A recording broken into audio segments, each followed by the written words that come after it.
With this WVLI News Update, I'm Rob West, back with a look at today's news right after this.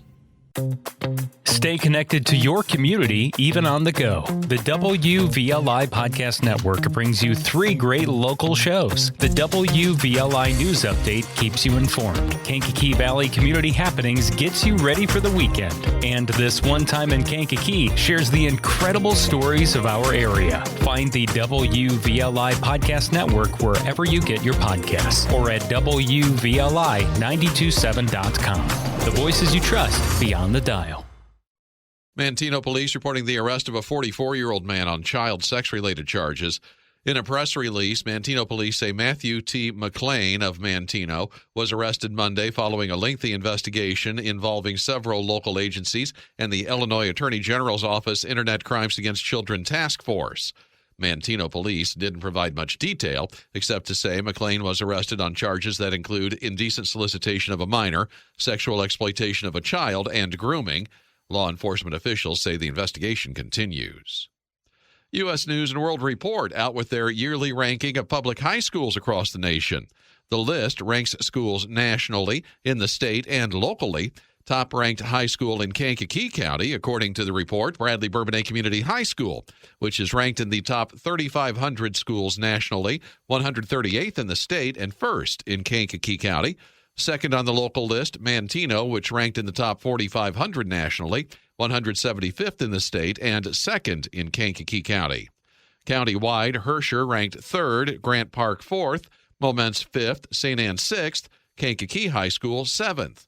Kankakee ranked between 13,000 and 18,000th in the country, between 450th and 700th in the state. U.S. News & World Report says they rank schools on things like college readiness, proficiency on state assessments, and graduation rates. A company is recalling a lot of thyroid tablets because they could potentially be super potent. Tammy Trujillo reports. The FDA announced that the high-potency 30-milligram tablets could cause hyperthyroidism or an overactive thyroid. Taking them could result in weight loss, heat intolerance, fatigue, chest pain, and other symptoms. Vitruvius Therapeutics is working on notifying wholesalers to stop distribution. I'm Tammy Trujillo. Bradley police reporting a burglary. According to reports, it was just after 11:30 Monday morning. Officers called to a home on Marquis Drive for a report by the owner, who said they'd been in the house and heard noises coming from the attached garage. The homeowner then said they went to the garage, found it to be messed up, several things out of place. Owner couldn't say, though, if anything was missing. Bradley police continue to investigate. State of Illinois getting more than $1 billion in federal grant money to expand high-speed internet across the state. Officials say the funding will connect about 350,000 residents through homes, businesses, and community institutions across Illinois by 2031. Illinois applied for the funds last September. State's total broadband investment is now over $2 billion. And it's opening day for the Will County Fair. Fair Representative Karen Drawley has a rundown of today's events. Today is Dollar Day at the Will County Fair, and the fair opens to the public at 10.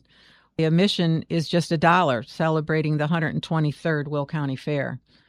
Today is also the Family Day. The carnival opens at 4, but the rides are all $1. Plus, check out the vendors. They have dollar specials going on also. In the family entertainment tent, we have Mike's Family Magic Show. The grandstand has the annual children's ping pong drop with registration starting at 5:30, with lots of prizes for the kids. In the beer garden is the All-Star Music Machine, which will start at 7.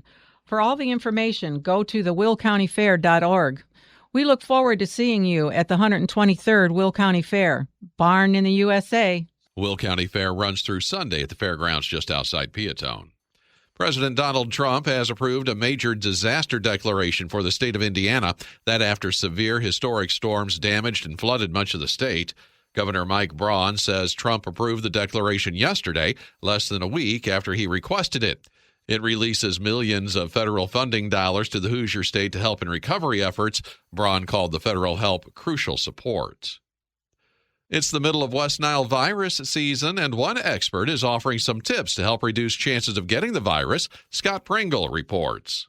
Catherine Hill with Purdue University's College of Agriculture urges folks to remove any standing water from your property because she says it could be a breeding ground for mosquitoes, which can carry West Nile. Dog bowls or pot plants that have water standing in them, just turn them over.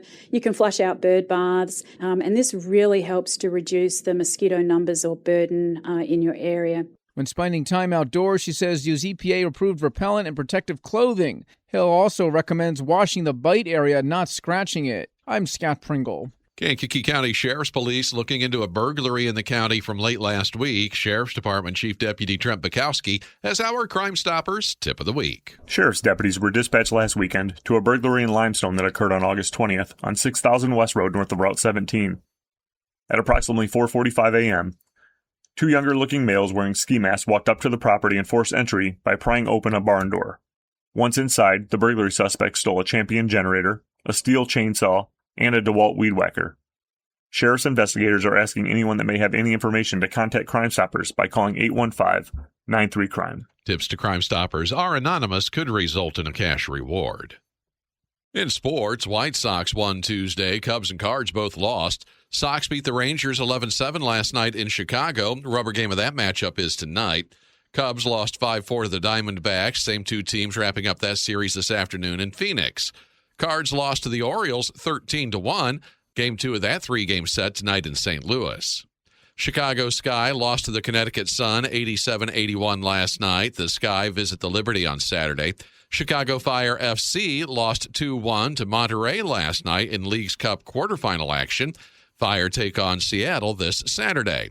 And the Bears wrap up the preseason with a game against the Titans in Nashville on Saturday night.